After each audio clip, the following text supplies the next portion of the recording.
I added an LED light strip to my Tesla Juniper. It does turn signals, blind spot awarenesses, and even other modes. And here's how I installed it.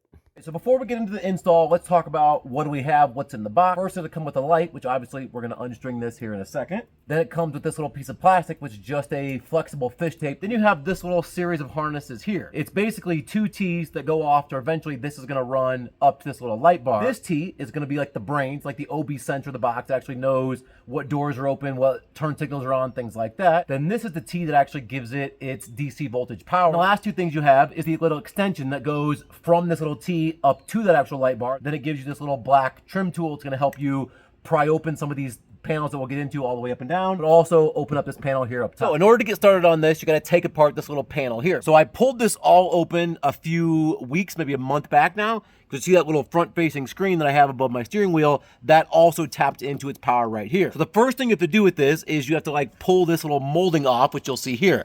Now, every time you pull this off, it gets a little bit easier, which I don't know if that's necessarily a good thing, but this pulls off. And once this pulls back, this opens up this little corner panel to be pulled out. I think the directions will tell you to use your little pry tool for that, but I have found I don't need to. I can get my fingers just in behind here and actually pull this out. Again, I'm doing it with one hand, obviously, as I'm talking to you all.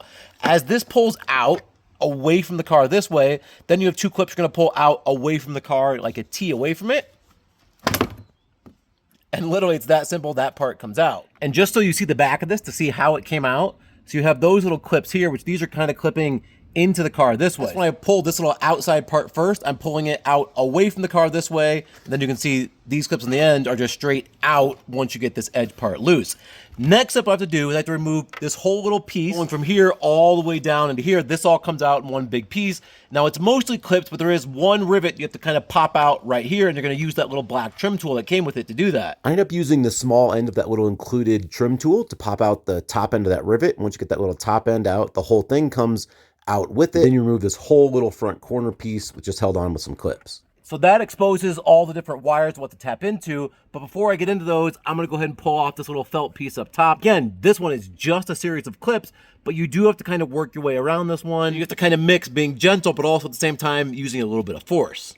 So it's probably recommended that you use the little trim tool, but as you can see, I was able to kind of start it with my fingers, but then I just worked that tool all the way around, loosening up all the clips. Now the front was a little tougher, but again, still just pops off. And now is where this little piece of plastic is going to come into play. Now I keep calling this a fish tape because that's what I'm using it as. And this just balances some rigidity and being able to push, but also still flexibility enough to work through these gaps. I'm just going to find an open spot through here and fish this little piece of plastic down through here, and it's going to come out down here where, if you'll notice, there's plenty of vacancy down in there, plenty of void.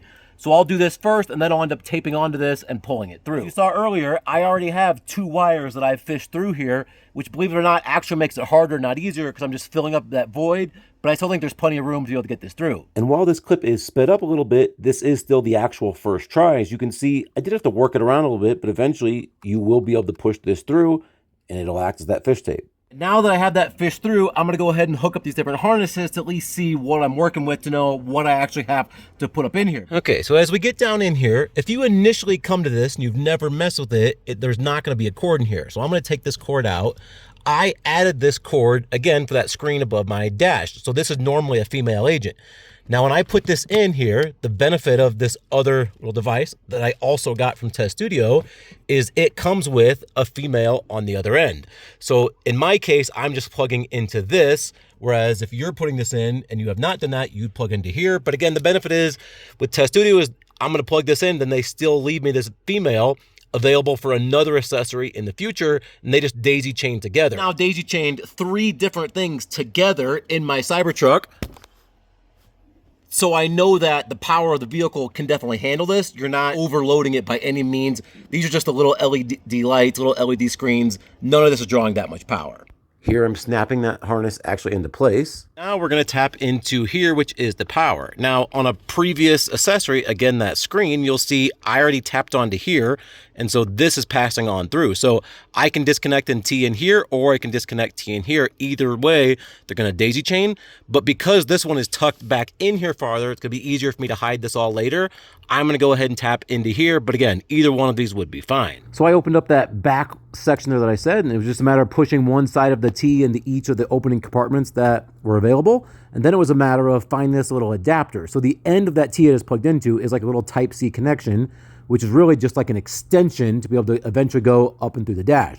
So once I have that plugged in, now I just went through and just started tucking all this back into that void behind the dash, because you want to make sure you're not pinching anything back in there. So this can take a minute if you want to do it right, and then it's just a matter of stringing that little wire up. So now I've just taken this little light and stretched it across the whole length of the dash, because I want to know how far it's going to go, because I just found out, which I was assuming, it's a little short on both ends, and I want it to be equally short, just so the turn signals balance out and one end's not touching, the other end's way short. With that, I'm kind of figuring here that this light is going to end up landing somewhere about here, which means I have to find a way to get this plugged in, which I think the best way to do this is to try to put this up here, and then I'm going to end up wrapping this around this little edge of plastic right here, into where eventually it's going to end up going down into here, because I'm going to pull this out, which is going to be connected to the wire down here. It's going to pull through. I'm going to clip these together, and I'm thinking once I have this connected, I'm actually going to end up sliding this back down in here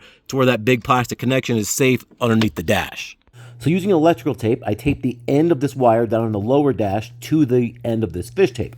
Once I had it taped on really well, I pulled the other end of the fish tape and kind of fed it through a little bit with my right hand until eventually I was able to feed it all the way through till that wire was up here on the top part of the dash. And then of course, once I had it on the top side, I untaped it from the fish tape. Now, if I've hooked this all up right, when I actually make this final connection right here, the light should come on because the power is already supplied down below. So we'll see. Moment of truth. All right, and we've got light. I don't know if you can see that, but we've got light. Now I actually have to pull off the backing of this double stick tape and actually glue this down to the dash. Now, you have kind of a decision to make here. The farther in this way towards the windshield, the more hidden it's going to be and the more subtle this light's going to be. But the farther out, it's going to be a little bit more bright, but you run the chance of seeing this little black. So I think I'm going to kind of split the difference and put it right in the middle here, rather as not to totally hide it and rather as not to totally expose it. Because I think I'd rather have subtle, because I don't want it to compete with the other light that's already in the car. So I went ahead and pulled the backing of this double stick tape off the back side of this little light strip. Then I went ahead and carefully, little by little, stuck it all the way down, making sure it was really even so it didn't look odd. Put my little front-facing screen back in place, and then it was a matter of just making sure all my wire was out of the way and then clipping this little top trim piece back on. Again, being very careful not to pinch a wire, because I think you could easily do that. All right, so my preference is to test it before I put all this back in together, but I do recall now, and I've done the things in the past, that I need this door to shut in order for all these lights to work. Like specifically the little turn signal over here, I don't think it's going to work with this light on. And by the way, it also won't work if your car is charged. But in order to shut this door, I have to put this little rubber weather stripping all the way back around. So I am going to go ahead and snap it all back into place, and just fingers crossed I got it all good. This all pushes back into place just as you pulled it out. The only thing you have to be careful is make sure you're not hooking a wire, because you did just pull all those little wires out as you're putting it back in. So you slide that into place, you put the little rivet back in, you put this little corner triangle end piece on the edge of that dash, then it's a matter of putting that weather stripping back on all the way around. A couple things of note as I get into the car. So if you can see my left turn signal here, it's gonna light up there, you can see that. Just turn that on, sure enough, the little light blinks green. But if I open my door, it doesn't work. Now my turn signal still works on the screen, but that won't work until the door is shut. So even if the back door is open on my driver's side, then the signal won't work, or if the passenger rear door is open, then the passenger one won't work. Okay, so now it's getting dusk, so these lights are gonna pop a little bit, but also I'm in traffic, so we're gonna be able to test out the blind spot awareness and just show you the different colors that these lights can do. So there's 3 different light colors that you'll see on this little awareness light bar. The first one is green, so if I just have my turn signal on, you'll see the light turns green. The second one is an amber color, kind of like an orange color. That'll pop up if I have somebody in my blind spot. So as I approach this car here on my right, you'll see the orange light comes on. And the third color is a red. The red will be a combination of the two. Let's say I have somebody in my blind spot, it turns orange, and then I activate my blinker. Or vice versa, I have my blinker activated and then somebody pulls into my blind spot. As I pass this person here that's on my right, you'll notice, so it's green. And now as I approach, it'll eventually turn amber. As that amber's on, now if I initiate my turn signal, it's gonna start blinking me red, just warning me, hey, there's somebody in your blind spot. if I pull out of that blind spot, now that turn signal will go green again. It also has a couple other cool modes, like this one here where it rotates colors. It does this when you're in full self-driving mode, which is kind of cool. Then it also does this cool little running light mode where it's just green lights running across the dash when it's in charging operation. And then also it will go off when you shut the door. When you open up, this little animation will come on that runs all the way across the dash with a little bright white light. But also you notice there's that little white light on the very edge. That's just showing you the door's open. So the door shuts, that goes off. And that little white light, as you see here, also works if a rear door is open. Kind of cool little thing. All right, so is this like a must-have? You got to have this to your car? Well, no, but also at the same time, is it kind of like a cool little accessory for like under 150 bucks you can add to your car?